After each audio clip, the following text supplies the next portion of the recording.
So different types of clusters. We have well separated, prototype based, graph based, density based and shared property. These are the different types of clusters available. So whatever we went through is types of clustering. Now the different types of clusters. So what are these well separated clusters? A cluster is a set of objects in which every object is closer to every other object in the cluster than to any object not in the cluster. That is, we are clearly able to separate the objects among different clusters. So that is well separated. So this is an example for well separated. See, that consists of two group of points in a two-dimensional space. We have two group of points. If we will observe these two, each point is closer to all of the points in this cluster than to the point in the other cluster, isn't it? This point is closer to this than to this. Any point here is closer to this than to this, which means that we have just divided the set of objects in which each object is closer to every other object in the cluster than to the one which is not in the cluster. Okay. Now, then we have prototype based. We will have a prototype defined. So a cluster, prototype based cluster will contain a set of objects in which every object is closer to the prototype that defines the cluster than to the prototype of any other cluster. So if we have for many types of data, the prototype can be regarded as a most central point, and in such instances we commonly refer to prototype based cluster as center based cluster. So each we will have some center point, and those objects which are closer to that will be grouped under that cluster. So it's also called a center based cluster because the prototype here is usually regarded as the central point. We have graph based clusters, and in case if data is represented as a graph where the nodes are objects and the links represent connection among the objects, then a cluster can be defined as a connected component. An example for this is contiguity based clusters where two objects are connected only if they are within a specified distance of each other. This is an example for it. Each point is closer to at least one point in its cluster than to any other point in some other cluster. So graph based, if the data is represented as a graph, so we can say that it is a graph based cluster. Now density based cluster is a dense region of objects that is surrounded by a region of low density. So here, this is an example for it.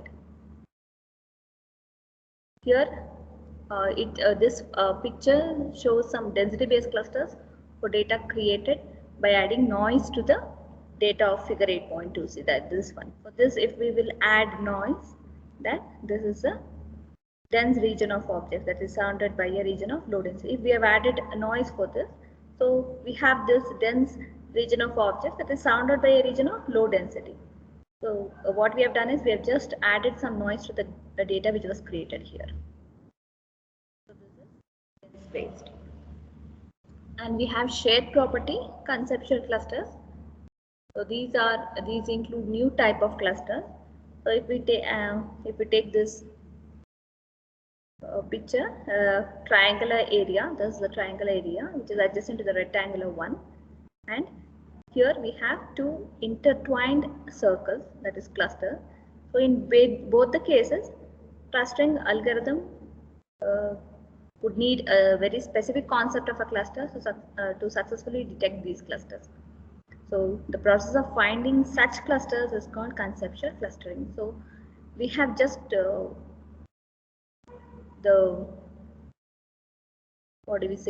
clusters or the data which is being intertwined with each other. So we need some process of finding such clusters, and that can be done by using this conceptual clustering. Those are the different types of clusters available. And next we have the techniques. So we have three techniques which are important, and they are used to introduce many of the concepts which are involved in this cluster analysis. The concepts whatever are introduced in this clustering analysis can be easily understood by using these important techniques. Under this we have K-means, agglomerative hierarchical clustering, and DB-scan. Okay, so K-means we'll discuss today. So K-means, it's a prototype-based partitional clustering technique that attempts to find a user-specified number of clusters which are represented by the centroids. We'll calculate the centroid. Given the data points, we'll just calculate the centroids. Okay, after calculating the centroid, we'll identify the data points which are closer to those centroids and we'll group them together. Okay, then again what we do is we just find one more set of, first we assume that all are in the same class. All data points belong to one class. After that, we just calculate centroids and segregate those data points into some clusters. Now again we calculate a different set of centroids and try to find out the distance between the centroid and that point. If there is any movement of data point from one cluster to another, we will observe that. If there is any movement of data point from one cluster to another, then it means that we have to calculate the centroid again and again. We have to do one more iteration to find out to which cluster the data points belong. And we continue with those iterations until we see that the data points are fixed to one cluster. They are not moving from one cluster to other cluster. We'll take up an example on this and we will solve it. It will be more clear for you. So the data points, once they stop moving from one class or cluster to another cluster, we say that when there is no movement, we will fix that these are the data points which belong to this cluster and remaining to another cluster likewise. So K-means is based on, it's a partitional clustering technique wherein we find a specified number of clusters, and that is that number of clusters which are specified is represented by K, and these are represented by their centroids. Okay, and we have agglomerative hierarchical. This refers to collection of close related clustering techniques wherein they produce a hierarchical clustering by starting with each point as a singleton cluster. First we take a single point, each point as a cluster, and then we repeatedly merge the two closest clusters until we will have a tree, isn't it? That's what we discussed, hierarchical. You know, it forms a tree. So until a single all encompassing cluster remains, that is, we'll get one single cluster. We start with single and we go on merging the two closest clusters until we get a single cluster which encompasses of all the elements. And we have DB-scan. This is a density-based clustering algorithm where it produces a partitional clustering in which the number of clusters is automatically determined by the algorithm. The algorithm itself will determine the clusters which are required. And points in this low density region are classified as noise and they will be omitted. You know that it creates an low density region as a surrounding, isn't it? When we saw that density based, we have observed if noise is added, or if noise is added, then it becomes the low density region for that particular data point. So it will omit that DB-scan. And one more thing is that DB-scan will not produce a complete clustering. So first we'll take up this K-means. So let's look into the algorithm, then we can solve the problem. So K-means, it's a prototype based clustering technique which creates a one level partitioning of the data objects. And among this, there are a number of such techniques, but the most prominent one will be K-means and K-medoid.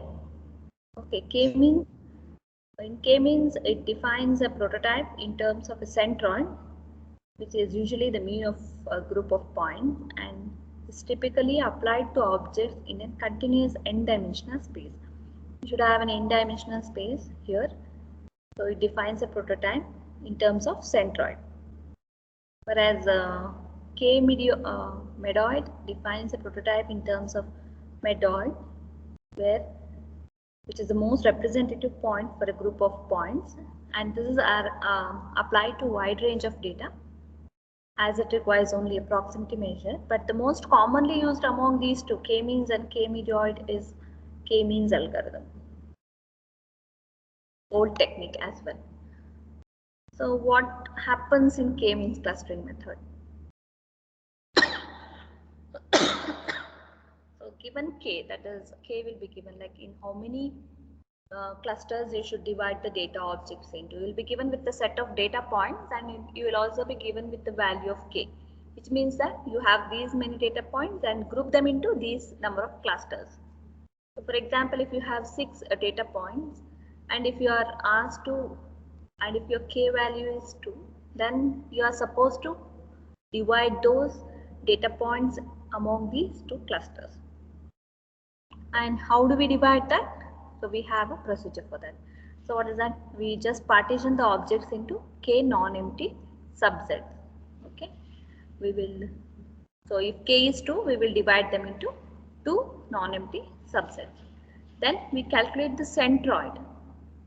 Okay, we compute the seed point as the centroid of the clusters of the current partitioning. So we'll select some points and we will calculate the centroid.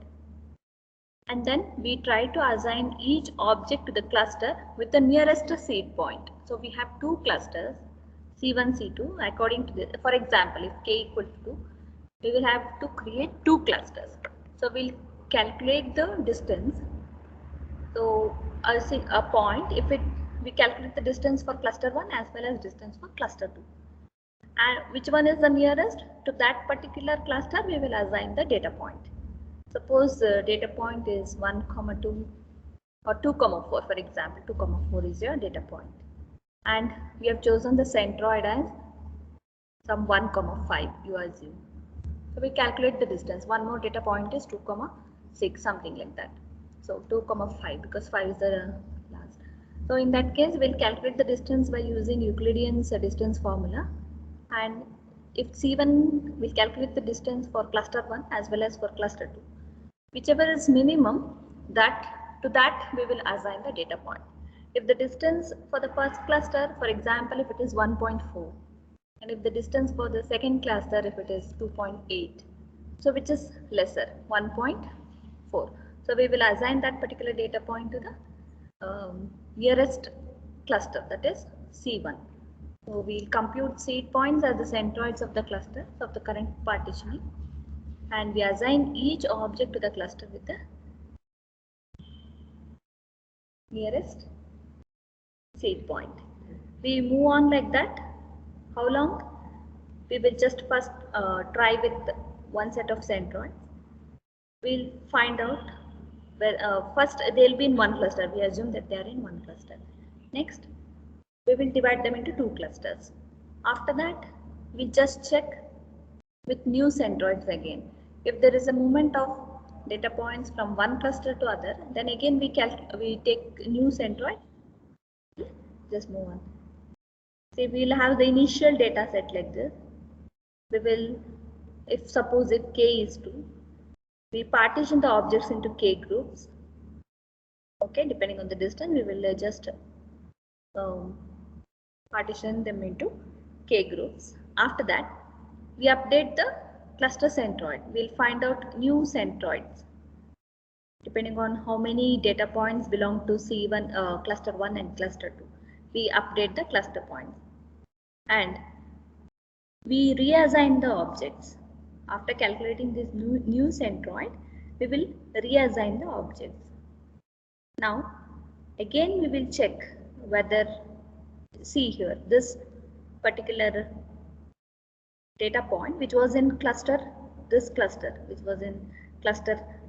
which was belonging to cluster 1 has moved towards this side. Okay, so with the new centroids, it has just moved this side. Again we will update. If there is a movement of data points, we will just recalculate the centroid. If we will observe this, there is no movement. See, there is no movement of data points. Here there was a movement from here to here.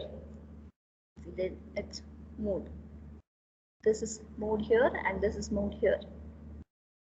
Once there is no movement, we'll just stop it. Otherwise, we'll just loop it. We continue this process until there is movement of data points from one cluster to other. Once, if you find that the data points are not moving, we will just stop it. So, and we can conclude that these are the data points which belong to this cluster C1 and the data points which belong to cluster 2 if k is 2. If k is 3, we'll divide them among we divide the data points among 3. So depending on what value of k is given, we will just divide the data points among those clusters. This we will solve a numerical example on this k means. Okay, probably in the next class.